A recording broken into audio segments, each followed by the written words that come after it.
The increasing number of Pixel 4 leaks convinced Google to tease the phone's design several months before its launch. As a result, we have known for weeks now what the Pixel 4's red design will be. We have also known that the handset will feature a dual-lens camera on the back, a first for the Pixel series.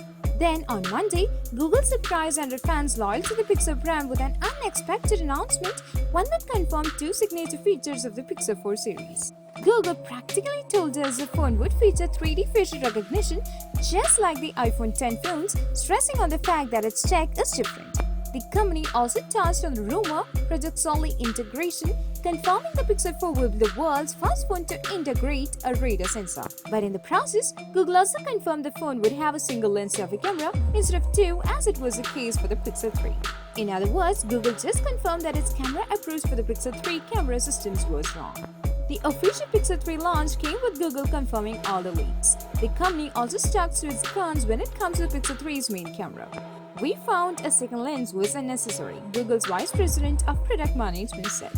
Google said it wanted to make up for the absence of a second camera with algorithms and machine learning. But Google also did something different during the last Pixel launch. This brings us to the Pixel 4, which will feature two cameras on the back and one camera on the front. So in less than a year, Google found that a second lens on the back is necessary, while a second camera on the front is unnecessary. Let's remember the Pixel 4 development likely started a long time ago, as in the case for any flagship from competitors. So, now of course, the IR camera on the front of the Pixel 4 should also help with photography, especially the portrait mode. But the Pixel 4 might not get the same wide-angle selfie experience that Google insisted on during the Pixel 3 launch. The Pixel 3 is still one of the best cameras in town, and I'm not disputing that. Google suddenly took camera performance on phones to a whole new game with its pixels. Also, other smartphone makers changed their mind over the years when it comes to certain phone features. Apple's 3D Touch comes to mind, or Samsung's stance on the microSD card from a few years back, or Samsung's decision to kill the 3.5mm port on the Note 10 after holding out for so long. But it's certainly strange to see Google make these contradicting moves in the camera department in the span of a year.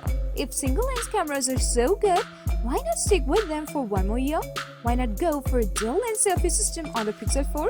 Contradicting moves, it turns out, it's a signature feature of the Pixel line. Google mocked Apple for removing the headphone jack from the iPhone 7, and then it did the same thing with the Pixel 2 a year later, admitting that it needs to do is to create all-screen phones. It mocked Apple again for keeping the better features for the bigger phone, and then launched the Pixel 3 line, where the bigger phone had a better display that offered more screen real estate, no matter how ugly the nose was. The Pixel 3 brought us the camera systems unlike anything in the business when it comes to lens placements, but the Pixel 4 will turn everything upside down again. It sure looks like Google is trying desperately to stand out with its pixels each year, while simultaneously following Apple's lead, only to concede time and again that its choices may have been wrong. And in all these years, the company hasn't been able to replicate the iPhone or Galaxy S sales success. So whatever marketing trick it has tried, it hasn't worked. That said, I can't help but wonder what Pixel 4 feature or design decision will be discontinued once the Pixel 5 rolls along. Is it Project Solly?